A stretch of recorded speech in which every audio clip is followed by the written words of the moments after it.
Bismillahirrahmanirrahim. Assalamu alaikum wa rahmatullahi wa barakatuhu to all of you. I hope that you all will be fine. Dear viewers, you know very well that in the previous video we have completed our unit that was the devoted mate. So today we are going to discuss its exercise. So take a pen or pencil in your hand and open your books from page number 102. In the glossary, the first word is infer. To reach an opinion or decide that something is true on the basis of information that is available. ठीक है, इसका Urdu meaning हो जाएगा नतीजा निकालना. ठीक है. Second word is injunction. The English meaning of the word injunction is that an official order given by a court which demands that something must or must not be done. यानी कि तालीमात हो गया. ठीक है, ये बोल रहा है कि कोई ऐसा ऑफिशियल ऑर्डर जो कि हुकूमत की तरफ से दिया जाए जो कि यह मुतालबा करे कि ये काम करना है या नहीं करना. यानी कि यहाँ पर हमारे पास इस सेंस में इस चैप्टर के रूप से देखें तो इस्लाम के जो कानून हैं उनकी बात कर रहा है. ठीक है, तो तालीमात हो गया. Next one is advocate. To support something publicly and Urdu meaning is वकालत. ठीक है. Next word is disparaging. Disparaging English meaning suggesting that somebody or something is not important or valuable. यानी कि कोई चीज़ कीमती नहीं है तो इसको उर्दू में हम लोग बोलेंगे हकीराना. डिस्पैरेजिंग एटीट्यूड, हकीराना रवैया. Next word is adversely. In a way that is negative and unpleasant and not likely to produce a good result. And Urdu meaning is हिलाफ या मुखालिफत. Next word is ridicule. Its English meaning is in a way that is negative and unpleasant and not likely to produce a good result. यानी कि तमस्खर उड़ाना, मजाक उड़ाना. Next word is devotion. Great love, care and support for somebody or something. यानी कि मुखलिस. Last but not the least word is exhausted. Exhausted. Very tired, बेचैन या बहुत ज़्यादा थका होना. ये हमारे पास कुछ ऐसे वर्ड्स हैं जिनके इंग्लिश मीनिंग्स, ये तो हमारे पास जो ग्लॉसरी है ये आपको ज़ाहिर सी बात है पढ़ाना ज़रूरी था कि बुक में हमारे पास दी हुई है, वरना ये जो कुछ वर्ड्स हमारे पास हैं मेजॉरिटी में इन वर्ड्स के इंग्लिश मीनिंग्स हमने यहाँ पर तो बहुत लेंथी इन्होंने किए हुए हैं, लेकिन हमने बिल्कुल एक या दो वर्ड वो पीछे चैप्टर में डिस्कस किए हुए हैं. जब जब हमारे पास जो वर्ड आता रहे तो उसका इंग्लिश मीनिंग और उर्दू मीनिंग और साथ में उसकी प्रोनाउंसिएशन में आपको प्रीवियस वीडियोज़ में या प्रीवियस लेक्चर्स में आपको सिखा चुका हूँ. सो यहाँ पर जस्ट एक दफ़ा रीड आउट किया है कि जो कुछ लिखा हुआ है उनके आप लोग उर्दू मीनिंग्स बुक पर लिख लें. अब हम लोग आगे बढ़ते हैं. तो next thing is exercise. Exercise में comprehension questions. Answer the following questions.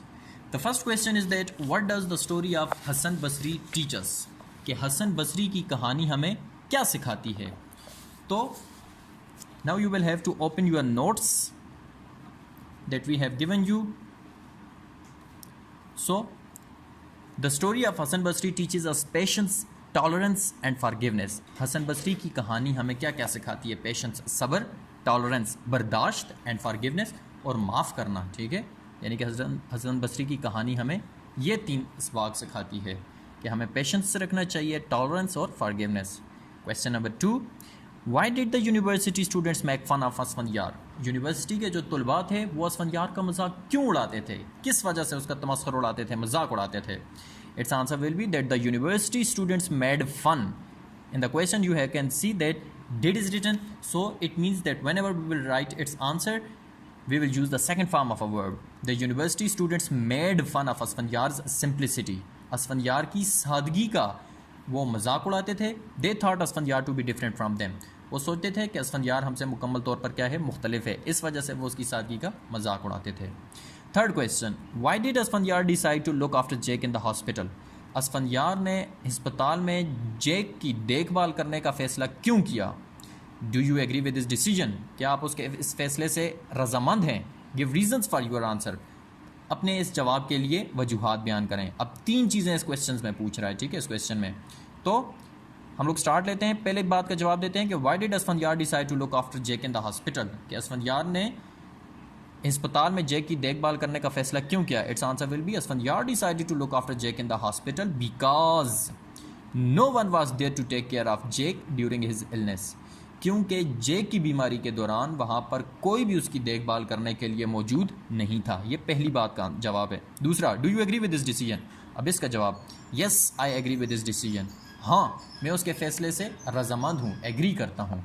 अब तीसरा जो सवाल इसी में तीसरा पार्ट जो है वो क्या पूछ रहा था कि इसकी वजूहात बयान करें क्यों एग्री हैं। तो इसका आंसर क्या हो जाएगा? बिकॉज, क्योंकि our religion Islam has taught us to save humanity with patience and tolerance. क्योंकि हमारा जो मज़हब इस्लाम है वो हमें यह सिखाता है कि हमें इंसानियत की खिदमत करनी चाहिए। कैसे? सब्र के साथ और बर्दाश्त के साथ।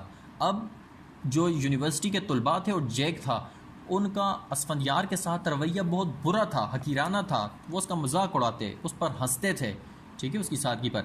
लेकिन क्या हुआ, जब वो बीमार हुआ जैक, तो जैक ने उसकी देखभाल की, असफंदियार ने उसकी देखभाल की, क्योंकि ये इस्लाम की टीचिंग्स हैं। Question number 4, what role can we play in promoting peaceful coexistence with everyone around us. हमारे इर्द गिर्द जो हर कोई मौजूद है, हम लोग क्या किरदार अदा कर सकते हैं इन प्रोमोटिंग पीसफुल को एग्जिस्टेंस, बामी पुरअमन ज़िंदगी को प्रमोट करने के लिए, परवान चढ़ाने के लिए हम लोग कैसे अपना किरदार अदा कर सकते हैं। तो इसका आंसर क्या है? बाय आवर गुड बिहेवियर, अपने अच्छे रवैये से। Tolerance for others and by following the teachings of Islam we can play our role in promoting peaceful coexistence. By our good behaviour, अपने अच्छे रवैये से, टॉलरेंस बर्दाश्त से, टॉलरेंस फॉर अदर्स दूसरों के लिए सब्र या बर्दाश्त से, and by following the teachings of इस्लाम, और इस्लाम की तालीमात की पैरवी करके। अगर हम लोग अपनी ज़िंदगी को अच्छे तरीके से गुजारना चाहते हैं तो हमें इस्लाम की तालीमात और हजूर सल्लल्लाहु अलैहि वसल्लम के उसवा हसना पर अमल करना चाहिए, उनके मुताबिक ज़िंदगी गुजारनी चाहिए। तो हमारी ज़िंदगी क्या हो जाएगी?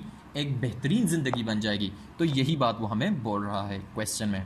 Question number 5, what is the theme of the story the devoted mate. ये जो हमने कहानी पढ़ी, ठीक है, द डिवोटेड मेट, एक मुखलिस साथी, बोल रहा है कि इस सबक का हमारे पास असल उन्वान क्या है, असल मौजू क्या है, ठीक है, मुद्दा क्या है, मंशा क्या है। तो बोल रहा है the theme of the story the devoted mate is to serve in distress. यानी कि सबक का जो थीम है वो ये है कि परेशानी में क्या की जाए? खिदमत की जाए। परेशानी में या बीमारी में कोई हो तो उसकी खिदमत करनी चाहिए। Positive attitude brings positive changes in society. अगर हमारा मुस्बत रवैया होगा तो वो हमारे मुआशरे में भी मुस्बत तब्दीली ही लाएगा।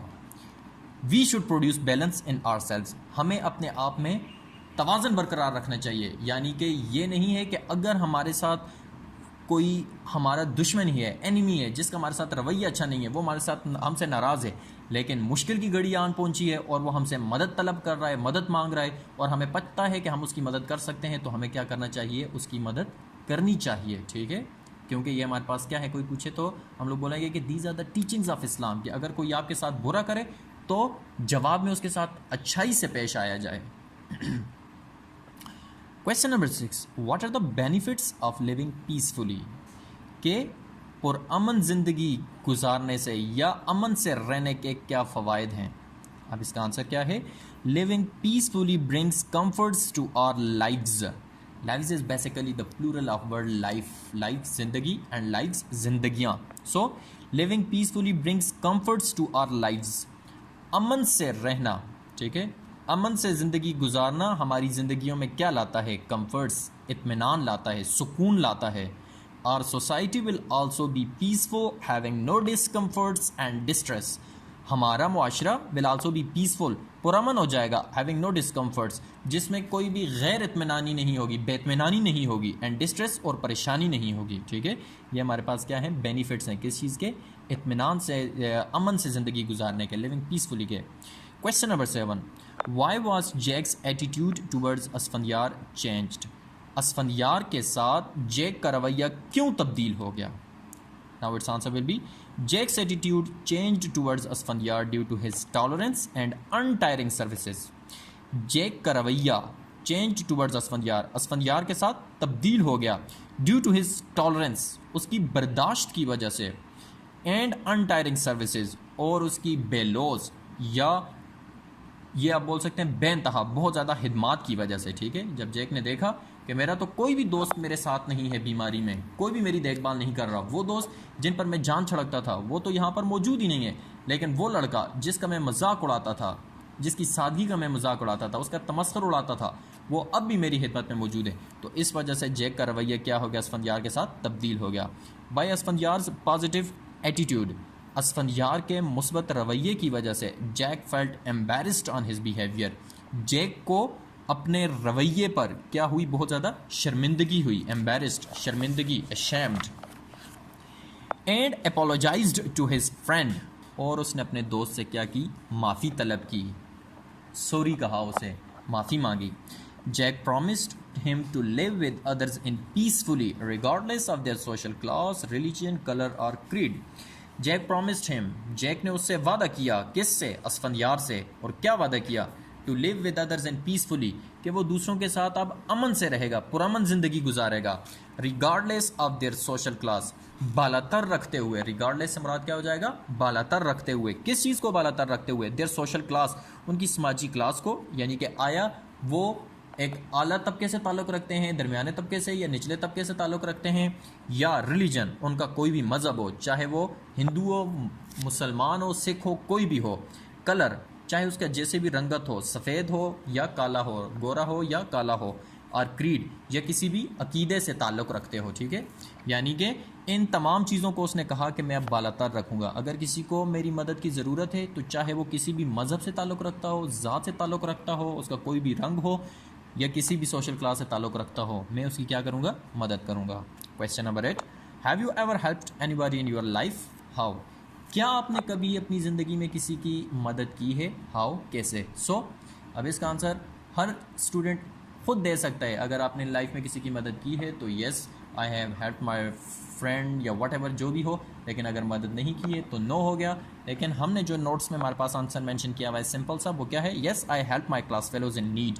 हाँ, मैं ज़रूरत के वक्त अपने हमजमाती या क्लास फेलोज़ जो हैं उनकी मदद करता हूँ। I try to solve their problems, मैं उनके मसाइल हल करने की कोशिश करता हूँ। यानी कि अगर उन्हें कोई मसला दरपेश हो, चाहे वो पढ़ाई में हो या चाहे वो किसी और मामले में हो, मैं क्या करता हूँ, उनकी मदद करता हूँ कि उनके मसले को हल किया जाए। Question number 9, last question, how did Jack's father express his feeling towards Asfandyar. Jack का जो वालिद था, ठीक है, उसने असफंदियार के साथ अपनी फीलिंग्स का इजहार कैसे किया, अपने एहसासात को कैसे एक्सप्रेस किया। It's answer will be, Jack's father was much impressed by the services of Asfandyar which he did selflessly to Jack. Then he advised Asfandyar to take rest as he looked too much tired. Jack's father was much impressed by the services of Asfandyar. Jack का वालिद असफंदियार की हिदमात से बहुत मुतासिर था, which he did selflessly to Jack, जो कि उसने बेगर्जी से, बेलोस तरीके से क्या की थी, जैक के साथ की थी, यानी कि दिन रात उसकी खिदमत की थी। Then he advised Asfandyar to take rest. तब उसने असफंदियार को नसीहत की कि वो आराम करे, as he look too much tired, क्योंकि वो बहुत ज़्यादा थका हुआ दिखाई दे रहा था। ये हमारे पास क्वेश्चन थे, मैंने इनको रीड आउट तब किया कि अगर इनमें कोई डिफ़िकल्ट वर्ड हो। वैसे तो कोई भी डिफ़िकल्ट वर्ड नहीं है, चैप्टर के दौरान ही मैंने तमाम डिफ़िकल्ट वर्ड्स को आपसे प्रोनाउंस भी करवा लिया था और उनकी pronunciation, English meaning, Urdu meaning आपको बता दिया था। लेकिन एक दफ़ा फिर आपको रिवाइज़ करके बताया ताकि ये क्वेश्चन याद करते हुए आपको आसानी हो। अब हम लोग बढ़ते हैं जी नेक्स्ट पेज की तरफ, पेज नंबर 103। अपनी बुक्स को पेज नंबर 103 को ओपन कर लीजिए। अब क्या बोल रहा है, कंप्लीट द क्लोज पैराग्राफ। हमारे पास एक पैराग्राफ दिया हुआ है, उसको क्या करना है, आपने मुकम्मल करना है। अब बुक में से ये पैराग्राफ उठाया हुआ है तो ऑब्वियसली सामने मेंशन किया हुआ है, फिलअप किया हुआ है। तो one day Jack suddenly dash seriously ill, तो इसमें हमारे पास क्या आ जाएगा, fell. One day Jake suddenly fell seriously ill. His condition grew from bad to worse. And a point came. And ये जो blue ball points मैंने mention किए हैं, ये आपने बुक पर लिखना है। And a point came that he lost consciousness. The university administration shifted him to a hospital. And informed his parents.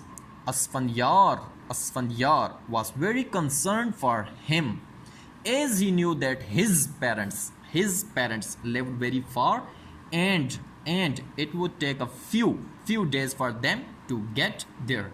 अब उर्दू दोबारा से करके तब नहीं बता रहा क्योंकि पूरे चैप्टर को जिस वक्त पढ़ा रहा था तब उर्दू को मैंने बार बार समझाया था कि आप लोग कैसे इसकी उर्दू कर लेंगे या क्या इसकी उर्दू होगी। अब वोकेबलरी में हम लोग जाते हैं जी। वोकेबलरी में हमारे पास है, use dictionary to find the meaning of the following words, also find guide and entry words for the following words. Dictionary, तो ये हमारे पास है डिक्शनरी। आप लोग डिक्शनरी लेंगे, ठीक है, डिक्शनरी ओपन की। उसके बाद अब हमारे पास फॉर एग्ज़ाम्पल फर्स्ट वर्ड है कंसर्न्ड, कंसर्न्ड।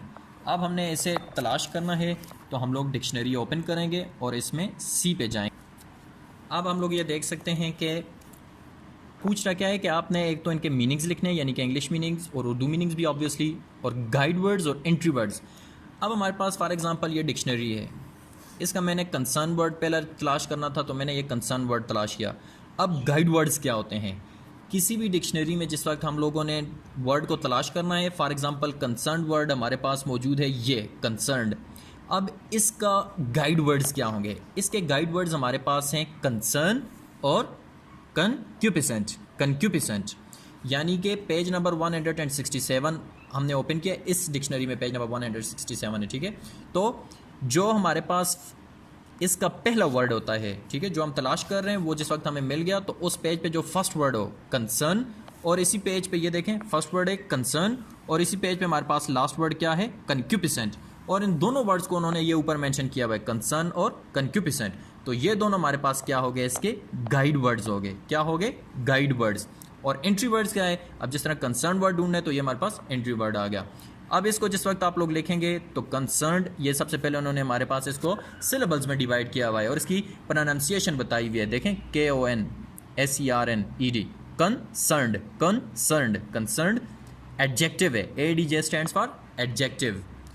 और having connection with, interested, anxious, grieved, सरोकार रखने वाला, गर्जमंद या शौकीन, मुतफक्किर या फिक्रमंद। अब आपने क्या करना है? सबसे पहले वर्ड लिखा कंसर्न्ड, ठीक है, पहले ये ऊपर क्वेश्चन मेंशन किया सारा यूज डिक्शनरी वाला, उसके बाद कंसर्न वर्ड लिखा, उसके बाद लिखा गाइड वर्ड्स, ठीक है, गाइड वर्ड्स की हेडिंग दे के लिखा कंसर्न एंड कन्क्यूपिसेंट, दरम्यान में छोटी सी डैश डाल के, यानी कि ये दो इसके क्या हैं? गाइड वर्ड्स हैं। फिर उसके बाद हमारे पास लिखा कंसर्न का इंग्लिश मीनिंग क्या है? Having connection with, interested, anxious, grieved, Urdu meaning लिख दिया, ठीक है, ये करना है। अब एक और वर्ड हमारे पास तलाश कर लेते हैं जी। फॉर एग्जाम्पल कंसर्न्ड हो गए, selfless, pledge, regain, patient, simplicity, recover. अब मैं एक और वर्ड पेशेंट तलाश कर लेता हूँ, ठीक है, पेशेंट, MNOP। तो P पे हम लोग गए, अब P हमारे पास आ गया, तो PA देखेंगे कि PA किधर है? PQR, next word PATA, S हो गया। अब पेशेंट ये हमारे पास आ गया, ठीक है।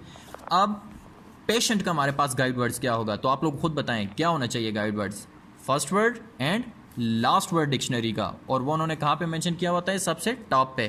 तो पैच वर्क, ये देखें पहला वर्ड है पैच वर्क, और दूसरा वर्ड क्या है?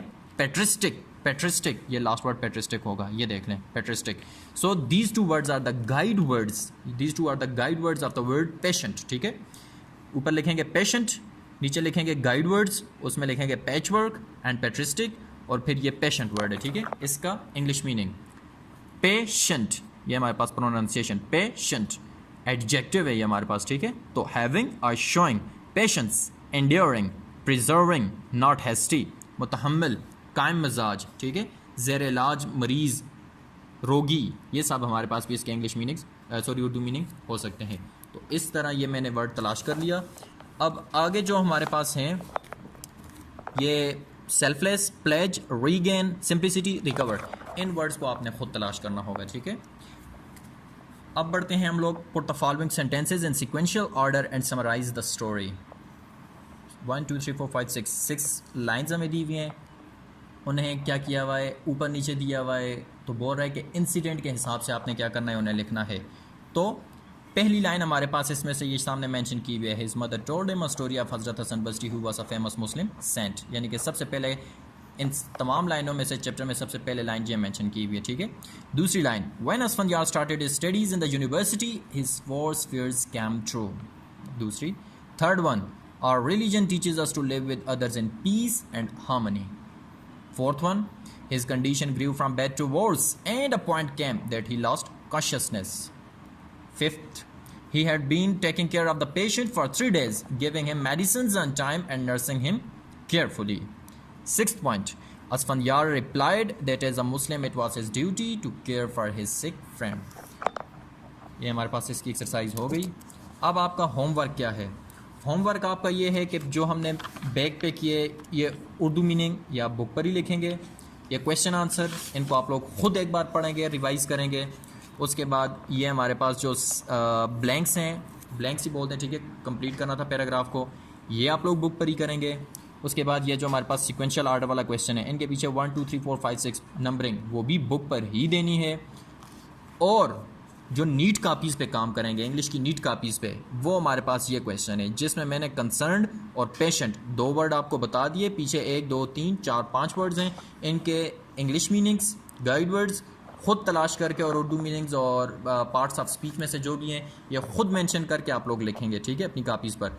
तो फिर ये वाले जो होमवर्क कर लेंगे नीट कापीज़ पर, इसकी पिक्चर लेके भी व्हाट्सएप करनी है मुझे, और साथ ही ये जो बुक पर आपने 1 2 3 4 5 6 और ये ब्लैंक्स और पीछे बैक पे उर्दू मीनिंग्स मेंशन किए हैं, इनकी भी पिक्चर लेकर व्हाट्सएप कर देनी है।